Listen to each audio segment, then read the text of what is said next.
Well, we're joined in studio now by Malungelo Booi, who was in East London a short while ago to cover that tragedy and also reporting from there. Malungelo, I imagine today great devastation for the families. They've been waiting for answers. They've buried these young people without any clarity on what exactly claimed their lives. Kath, I was on the phone with one of the relatives, in fact, of one of those 21 teenagers who died in Enyobeni last month, and they're saying that they're essentially not satisfied with what was presented to them. They still want answers, and they're saying that hopefully at some point, really, truth will come out.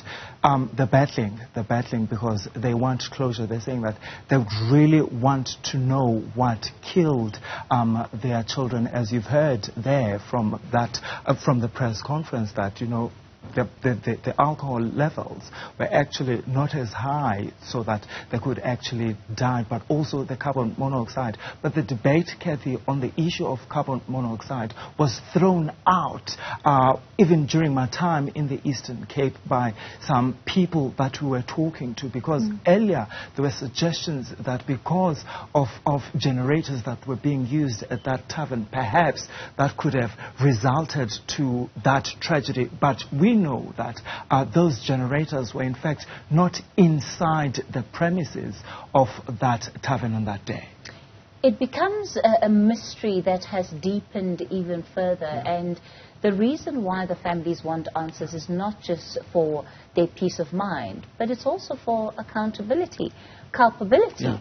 Somebody has to be held responsible for the deaths of those youngsters. Exactly. That's exactly that, Kathy. Someone must be held accountable. We're not talking here about the owner of the establishment alone and some of the people that were actually working at that particular establishment. There are questions about the role law enforcement officials played in making sure that they avert that what happened in Enyobeni. But also remember, the Eastern Cape Liquor Board was the one that issued a license to that tavern. There were questions about their responsibility towards ensuring that that tavern actually does not sell alcohol to teenagers, to kids as young as 13 years old. In fact, Kathy, it is known in that particular community that that particular facility was actually quite popular with young children. And on that particular day,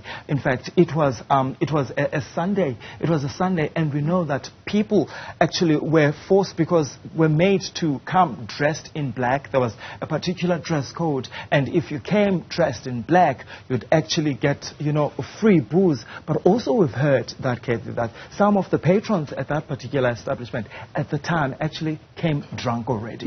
So their denials about having ever served underage children or underage minors is simply a lie. It is a lie. It is a lie. That's what residents have actually told me. But I have spoken to the owner of that establishment, who denied it to us, that he actually sold alcohol to young children. But also people in that particular community saying that that establishment was just problematic. Yeah, well, we'll see if this is going to lead to any further investigations, especially around the investigation of the nature of products that were sold at the tavern, and especially when it comes to what could well be contained in those products, which is the big question that today has raised.